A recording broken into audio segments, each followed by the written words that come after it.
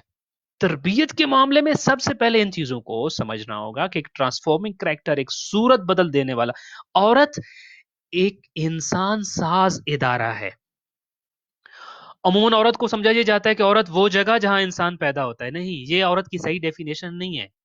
عورت کی صحیح ڈیفینیشن کیا ہے؟ عورت کی صحیح ڈیفینیشن یہ ہے کہ عورت وہ مقام نہیں یا وہ جگہ نہیں جہاں انسان پیدا ہوتا ہے، بلکہ عورت وہ مقام اور وہ جگہ ہے جہاں انسان بنتے ہیں۔ انسان ساز ادارہ ہے عورت، وہ ان کو انسان بنا کر ان کا مستقبل تشکیل دیتی ہے، اور جس ادارے کے اندر وہ انسان بناتی ہے اور یہ کام کرتی ہے، اس ادارے کا نام ہے گھر۔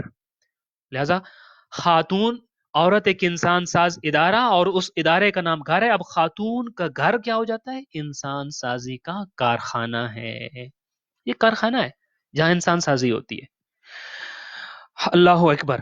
اب جس کارخانے میں ظاہر ہے جو بھی کام کرتے ہیں، جو بھی مزدور کام کرتے ہیں اور جو بھی وہاں پہ اب جو ماہرین کام کرتے ہیں، ظاہر ہے انہوں نے کچھ کورسز کیے ہوتے ہیں۔ اللہ نے انسان ساز ادارے کا ہیڈ بنا کے بھیجا عورت کو، اور عورت کو پورا ایک انسٹیٹیوٹ دے دیا، ایک کارخانہ دے دیا اور اس کو گھر کہا۔ اب یہ کام کرنے کے لیے اللہ نے اس کو فطرت میں وہ سبق بھی پڑھایا جو انسان کی تربیت کے لیے سب سے زیادہ مناسب ہے، سب سے زیادہ موزوں ہے، اور وہ سبق اور کسی کے پاس نہیں ہے۔ یہاں ایک چیز پہ توجہ فرمائیے گا کہ اسلام نے عورت کو گھر کی ملکہ قرار دے دیا، المرأۃ سیدۃ بیتہا، گھر کی ملکہ ہے عورت۔ گھر کو اس کا قلعہ قرار دیا۔ وہ حضرت فاطمہ الزہرا سلام اللہ علیہ کی مشہور حدیث کی آپ نے فرمایا کہ انتلزم قعر بیتہا، کہ عورت سب سے زیادہ اپنے پروردگار کے قریب تب ہوتی ہے جب وہ اپنے گھر کے قلعے میں لیس ہو کر، تربیتی اسلحے سے لیس ہو کر اپنی اولاد کی تربیت کر رہی ہوتی ہے، اس ادارے کے اندر، اس ادارے کے اوپر اٹھا رہی ہوتی ہے۔ میں پھر بات کروں گا، تین باتوں کو ہم نے سمجھنا ہے۔ پہلی بات یہ کہ عورت گھر کی ملکہ، المرأۃ سیدۃ بیتہا، نبی کریم صلی اللہ علیہ وآلہ وسلم کا فرمان۔ انتلزم قعر بیتہا، حضرت فاطمہ الزہرا سلام اللہ علیہ کا فرمان کہ عورت کا قلعہ ہے اس کا گھر۔ اچھا، پھر کہا کہ تربیت اولاد اس کا ہتھیار ہے، الجنت تحت اقدام الامہات۔ یہ تین چیزیں، عورت کو گھر کی ملکہ قرار دے دیا، گھر کو اس کا قلعہ قرار دے دیا، اور تربیت اولاد کو اس کا ہتھیار قرار دے دیا۔ اور یہاں معاشرے میں ذرا باہر نکلے نا، یہاں کچھ ناعاقبت اندیش کہتے کیا ہیں؟ وہ دفتر کیوں نہیں جاتی، وہ کام کیوں نہیں کرتی جو مرد کرتے ہیں؟ کتنا افسوس ہوتا ہے اس بات پر۔ اسلام نے کہاں عورت کو کھڑا کیا، اس کا بیٹل فیلڈ بتایا، اس کو ملکہ ایک جگہ کا بنایا، پھر اس کے ہاتھ میں اتنا بڑا ہتھیار دیا کہ آنے والا پورا مستقبل عورت کے ہاتھ میں ڈال دیا۔ یہ عورت ہے جو انسان بنائے گی، یہ انسان سازی کا ادارہ بنا دیا، اس کے گھر کو انسان سازی کا کارخانہ بنا دیا، اس کے گھر کو اس کا قلعہ قرار دے دیا، پھر اولاد کی تربیت کو اس کا ہتھیار کرا۔ امام خمینی کے بارے میں ہم پڑھتے ہیں نا، اسی ہتھیار کو استعمال کر کے انہوں نے انقلاب لایا، اور آج بھی وہی ہتھیار ہے جو انقلاب کی محافظت کر رہا ہے۔ اب آپ ذرا ملاحظہ فرمائیے اور مجھے ایمان سے بتائیے، آپ آج کیا ہو رہا ہے؟ کیا کسی میڈ اور نوکرانی کے قدموں میں آپ کی اولاد کی جنت ہو سکتی ہے؟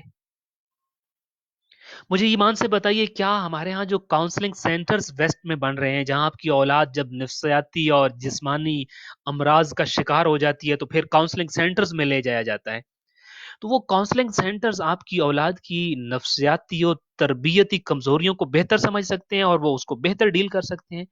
یہ ایک بچے کی مامتا ان چیزوں کو بہتر سمجھتی ہے اور بہتر ڈیل کرتی ہے؟ سچ یہ ہے اور حقیقت یہ ہے جس کو ہمیں سمجھنا ہے کہ یہ مسائل ہماری اولاد میں پیدا اس لیے ہو رہے ہیں کہ ہم نے مامتا جیسی رحمت کو اور مامتا جیسی نعمت اور دولت کو پیسہ جمع کرنے پر لگا دیا، اور نوکرانی کو، میڈ کو یا ماسی کو ماں کے متبادل کے طور پر پیش کر دیا معاشرے نے۔ ماں کا متبادل اور ماں کا الٹرنیٹ تو باپ بھی نہیں بن سکتا جس کے صلب سے وہ اولاد آئی ہوئی ہوتی ہے۔ کوئی کوالیفائی کرتا ہی نہیں ہے کہ وہ ماں کی ذمہ داری کو ادا کر سکے سوائے ماں کی مامتا کے۔ اس ذمہ داری کو ادا کرنے کے لیے مامتا چاہیے، اور مامتا کا کورس، تربیت جو اس کی ہوتی ہے، جو مامتا کا کورس ہوتا ہے، وہ فطرت کے انسٹیٹیوٹ میں ہوتا ہے، وہ اللہ پڑھا کے بھیجتا ہے۔ فطرت میں رکھ کے بھیجتا ہے اس کو. دنیا کے کسی انسٹیٹیوٹ اور کسی ادارے سے سیکھنا ممکن نہیں ہے. اب ماں کا متبادل ہم نے بچوں کو کون دیا؟ چونکہ ماں کو تو دفتر نہیں جا رہی، جاب نہیں کر رہی، نوکری نہیں کر رہی، تو معاشرہ سوال اٹھاتے ہے عورت دفتر کیوں نہیں جا سکتی؟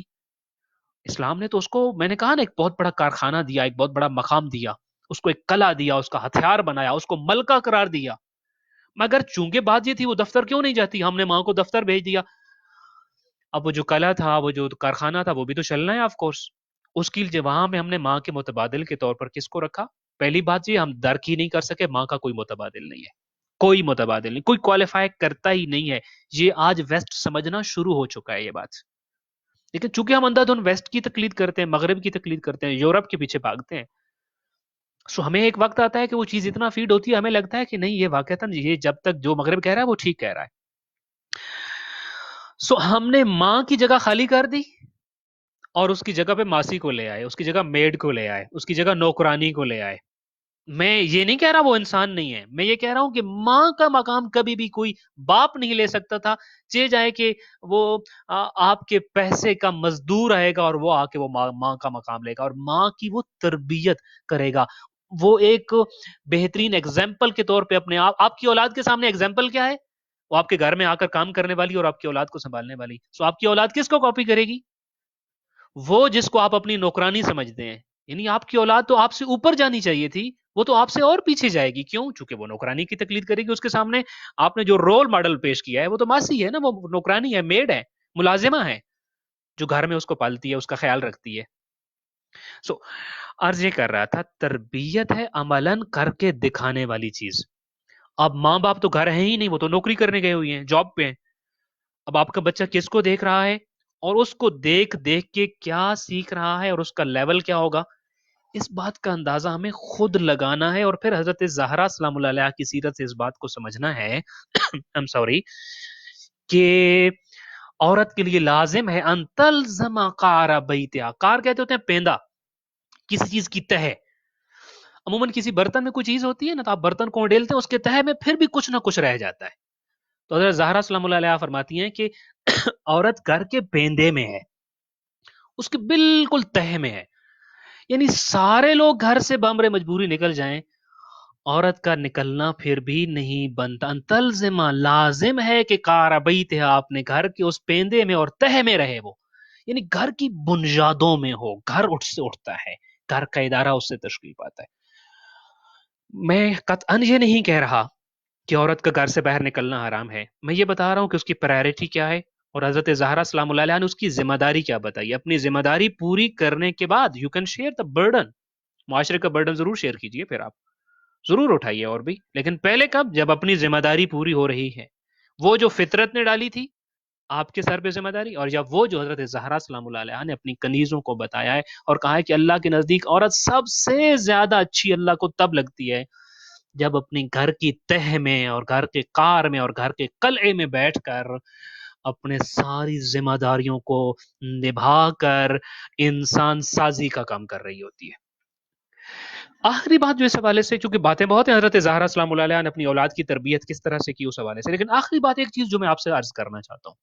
دیکھیے، بچے جب ہوتے ہیں نا، وہ اپنا بچپنا جس حال میں گزار رہے ہوتے ہیں، ان کو اس بات سے کوئی فرق نہیں پڑتا کہ ان کا بچپنا ایک محل میں گزر رہا ہے، ایک قصر میں گزر رہا ہے کسی، یا پھر ایک خیمے اور ایک جھونپڑی میں گزر رہا ہے. بچے کو اس چیز کا پتہ ہی نہیں ہوتا کہ وہ ایک خیمے میں اور ایک جھونپڑی میں بڑا ہو رہا ہے اور معاشرہ اس کو حقارت کی نظر سے دیکھ رہا ہے، یا پھر مثلا وہ ایک کسی بہت بڑے محل میں پیدا ہوا اور بڑا ہو رہا ہے اور پیدا ہوتی وہ لوگوں کا سردار اور وڈیرا بن گیا. بچے کو اس بات کا پتہ نہیں ہوتا. بچے کو اگر اس بات کی کوئی فکر نہیں ہے کہ اس کا لباس قیمتی ہے، نفیس ہے، نہیں ہے، وہ جھونپڑی میں ہے یا محل میں ہے. بچہ بس چاہتا یہ ہے، اور بچے کو جس چیز کی فکر ہے وہ یہ ہے کہ ماں باپ اس سے شفقت کریں، اسے اٹینڈ کریں، اسے دوست رکھیں. اس سے زیادہ اسے کسی چیز کی نہ فکر ہوتی ہے نہ پرواہ ہوتی ہے. یہ بچے کے نفسیات ہیں جس کو ہمیں سمجھنا ہوگا. اب خدا نہ خواستہ کسی کا بچہ وہ اس کے غریب خانے میں وہ آیا ہے، بچے کو اگر آپ نے ایک رول ماڈل کے طور پہ پیش کرنا ہے، آپ کا بچہ کسی امیر کے بچے سے زیادہ ذہین بھی ہوگا، زیادہ پروڈکٹیو بھی ہوگا اگر آپ اپنے بچے سے زیادہ محبت کریں گے، اسے اٹینڈ کریں گے، اسے شفقت کریں گے، اسے صرف اسی چیز کی پرواہ ہے. جب اسے اس کا مقام دیا جا رہا ہے، حضرت زہرا سلام اللہ علیہ کی سیرت میں یہ ملتا ہے، اپنی اولاد کی عزت و احترام سے پرورش کی جائے اور تربیت کی جائے. بچہ بچپنے میں کیا مانگ رہا ہے؟ آپ سے محل نہیں مانگ رہا، بڑا ہوگا ضرور مانگے گا سہولیات زندگی، مگر بچپنے میں نہیں مانگ رہا. آپ سے کار کوٹھی اور کچھ بہت بڑی بڑی سہولیات نہیں مانگ رہا، صرف یہ مانگ رہا ہے کہ وہ آپ اس کو اٹینڈ کریں، آپ اسے دوست بنا کے رکھیں، آپ اسے شفقت کریں، آپ اسے محبت کریں، آپ رول ماڈل کے طور پہ اس کے سامنے چیزوں کو کر کے دکھائیں. مگر آپ تو جاب پہ گئے ہوئی ہیں، سارا گھر تو جاب پہ ہے، تو وہ کام کون کرے گا؟ وہ گوشہ خالی رہ جاتا ہے. میں نے اس لیے آپ سے کہا کہ عورت جو کماتی ہے ویسے کما کے لاتی ہے، وہ اس کے مقابلے میں بہت کم ہے جو وہ ضائع کر دیتی ہے گھر سے باہر نکل کر. نسلیں ضائع کر دیتی ہے، معاشرے کا مستقبل ضائع کر دیتی ہے، اپنی نسل کا مستقبل اور جو عروج کی طرف اور معراج کی طرف جانا ہے اس سفر کو وہ داغدار کر دیتی ہے، جب اپنی ذمہ داری کو ادا کیے بغیر یہ ذمہ داری کسی ملازمہ کے سر پہ ڈال کر جب یہ کی جا رہی ہوتی ہے. تو حضرت زہرا سلام اللہ علیہ نے کیا کیا، میں مختصر ایگزامپلز آپ کے سامنے پیش کروں. حضرت زہرا سلام اللہ علیہ کے گھر کا جب ہم کام دیکھتے ہیں تو وہ اس طرح سے تھا کہ آپ جس بھی حال میں ہوتی تھی اپنی اولاد کو اپنے ساتھ لے کر چلتی تھی.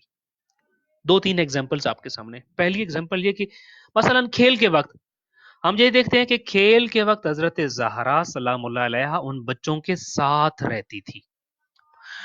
ہم روایات میں ہے اور بیار الانوار والیوم 43 میں یہ بات آئی ہے کہ آپ جب اپنے بیٹوں کے ساتھ مل کر کھیل رہی ہوتی تھی تو ہم عموماً ہوتا ہے نا کھیل سے پہلے ہم اس کے کچھ قوانین طے کرتے ہیں. گھر میں جب کھیل کھیلا جا رہا ہوتا ہے، مثال کے طور پہ ہائیڈ اینڈ سیک ہی بچے کھیل رہے ہیں، کچھ اور کھیل رہے ہیں، تو وہ عموماً بچے اپنے حساب سے طے کرتے ہیں کہ فلاں جگہ چھپنا ہے، فلاں جگہ نہیں چھپنا، ڈھونڈنے والا فلاں جگہ کھڑا ہوگا. جو کچھ بھی گھر میں بچہ کھیلتا ہے اس کے رولز خود بناتا ہے. حضرت زہرا سلام اللہ علیہ کھیل رہی ہوتی تھی، جب ان کے ساتھ ان کے کھیل میں ان کے ساتھ شریک ہوتی تھیں تو اپنے بیٹوں سے یہ کہتی تھیں، بیار الانوال میں جو الفاظ ہیں کہ بیٹا تم اپنے باپ کی طرح ہونا، حق کا دفاع کرنا، اللہ کی عبادت کرنا اور گھٹیا لوگوں سے دوستی نہ کرنا. یہ چار اصول آپ اپنی اولاد کو وہ جو ٹرمز اینڈ کنڈیشنز کھیلنے کی ہوتی تھی ان کھیل کے دوران یہ کنڈیشنز رکھتی تھی. کھیل کے اندر جو بھی وہ کھیلا جا رہا ہوتا، تاریخ ان چیزوں کو تفصیل سے نہیں بتا سکی اور تاریخ نگار ان چیزوں کو پیش نہیں کر سکے، مگر جتنا ہم تک پہنچا ہے آیا وہ کون سا کھیل ہوتا تھا جس کے یہ کنڈیشنز بناتی تھی وہ ہمیں نہیں معلوم ہو سکا. لیکن یہ ملتا ہے کہ آپ کھیل کود کے دوران بچوں کے کھیل کے دوران جب ان کے ساتھ شریک ہوتی تو یہ چار چیزیں کہتی تھی. آپ ذرا ان کو دیکھیے کہ جو کام حضرت زہرا سلام اللہ علیہ نے اپنے بیٹوں کو کھیل کھیل کے دوران سکھائے، یہی چیزیں ہمیں بین ہی کربلا میں نظر آتی ہیں.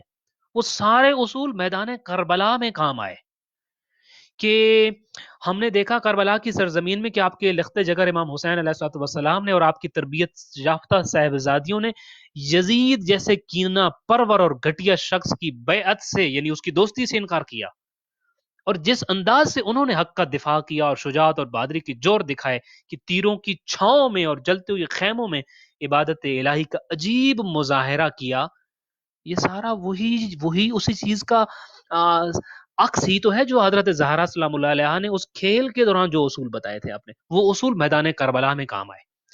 حضرت زہرا سلام اللہ علیہ کی اولاد نے وہ سارا کچھ وہاں کر کے دکھایا. اچھا، کھیل کا وقت ہے تو حضرت زہرا سلام اللہ علیہ اپنی اولاد کے ساتھ کھیل میں بھی شریک ہو رہی ہیں. اب آ گیا عبادت کا وقت، تو عبادت کے وقت اب بچے ان کے ساتھ شامل ہو رہے ہیں. کھیل میں ماں ان کے ساتھ شامل ہو گئی، عبادت میں بچے ماں کے ساتھ شامل ہو گئے. بہت ساری روایات آپ کے سامنے عرض کر سکتا ہوں. شبائے قدر کی روایات ہی کو پڑھ لیجئے کہ شبائے قدر کے لیے اپنے بچوں کو کیسے تیار کرتی تھی.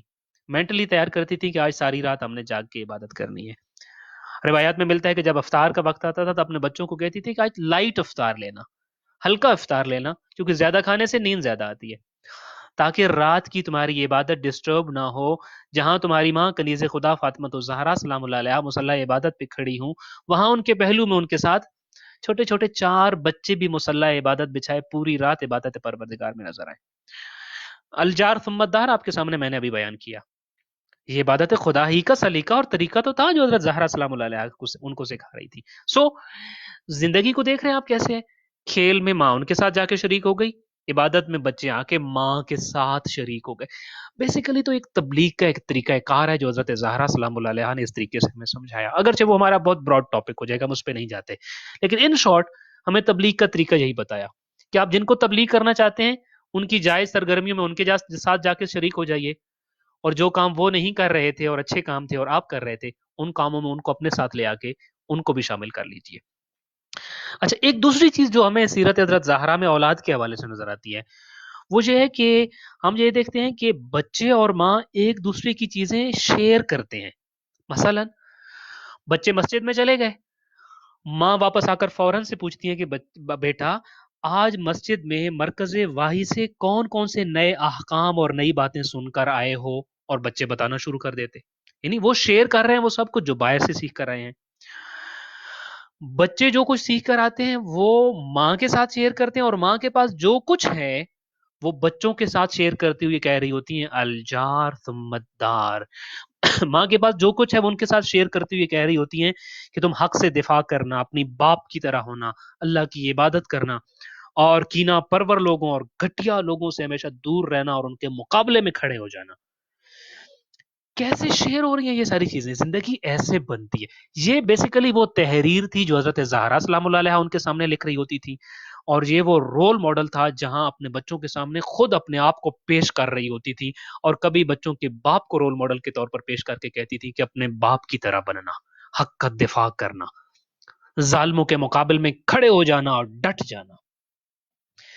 یوں ہی اگر ماں باپ اپنی اولاد کی تربیت کی چیزوں پر رول ماڈل بنے, ان کے ذہن پہ خود تحریر لکھیں اور بتانے کی بجائے کر کے دکھائیں ساری چیزیں ان کو, اور ان کے ساتھ شریک رہیں, اور پھر ان کو محبت و شفقت اور شخصیت دے کر ان کو بچپن سے یوں اٹھائیں کہ وہ قوم کا مستقبل بھی بنے اور اپنی نسل کا مستقبل بھی وہ روشن کرتا ہوتا ہوا نظر ان کو بھی آئے. تو یہ حقیقی وہ بنیادیں ہیں کہ جن پہ اولاد کی تربیت کی جا سکتی ہے. سو ہمیں حضرت زہرا سلام اللہ علیہا کی سیرت سے ہمیں یہ دیکھنا ہوگا, اپنی اولاد کو ٹائم دینا ہوگا, ان کو تھرو پراپر چینل اٹینڈ کرنا ہوگا, ان کا رول ماڈل خود بننا ہوگا, اس لیے کہ ان کا رول ماڈل ہم بنے یا نہ بنے ہیں ہم ہی, بہرحال یہ ہمیں سمجھنا ہے. سو ہمیں یہ بات سمجھنا ہے کہ میں ان کا رول ماڈل ہوں, سو رول ماڈل بن کر سامنے رہنا ہوگا. یہی تربیت اولاد سے پہلے اپنی تربیت کی کمیوں کو بھی دور کرنا ہوگا, کہ تاکہ ہم جب ان کے سامنے رول ماڈل کے طور پر وہ ہمیں دیکھ رہے ہوں تو ہمارے سامنے ہماری نیگیٹیوز ہماری اولاد تک منتقل نہ ہو. کوشش کریں اپنی نیگیٹیوز کو اپنے اندر سے دور کر دیں اولاد ملنے تک, اور اگر ہیں بھی تو ان کو اس طرح سے چھپائیں, اس طرح سے دفن کر دیں اپنے اندر کہ کبھی وہ اولاد ان کو نہ دیکھ سکے, وگرنہ وہ نیگیٹو یقیناً ہماری اولاد کی زندگیوں کے صفحے بھی تباہ کر دے گی اور جلا کر رکھ کر دے گی. دعائیں خالق کائنات ہمیں حضرت زہرا سلام اللہ علیہا کی سیرت پر چلتے ہوئے اپنی اولاد کی صحیح معنوں میں اور بہترین تربیت کرنے کی توفیق عطا فرمائے. حضرت زہرا سلام اللہ علیہا نے جس طریقے سے اپنی اولاد کو پالا اور جس طریقے سے اپنی اولاد کو معاشرے کے حوالے سے ایک معصوم اور ایک ایگزامپلری اولاد کے حوالے سے پیش کیا, ہمیں اسی ماڈل کو فالو کرتے ہوئے اپنی اولاد کو انہیں تربیتی بنیادوں پر اٹھانے اور اسی ماڈل کے مطابق تربیت کے تمام احکام کو بجا لانے کی توفیق عطا فرمائے. ہمیں اپنی اولاد کی صحیح تربیت کرنے اور ہماری اولادوں کو اپنے والدین کا مطیع و فرما بردار بننے کی توفیق عطا فرمائے. السلام علیکم ورحمۃ اللہ وبرکاتہ.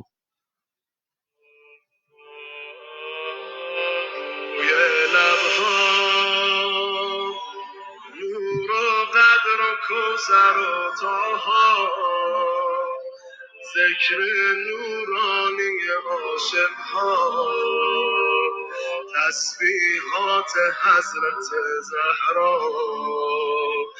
الله اکبر این همه جلال الله اکبر این همه شکوه الله اکبر در راه علی فاطمه ایستاده مثل یکو صلی الله علیه فاطمه صلی الله علیه فاطمه صلی الله علیه فاطمه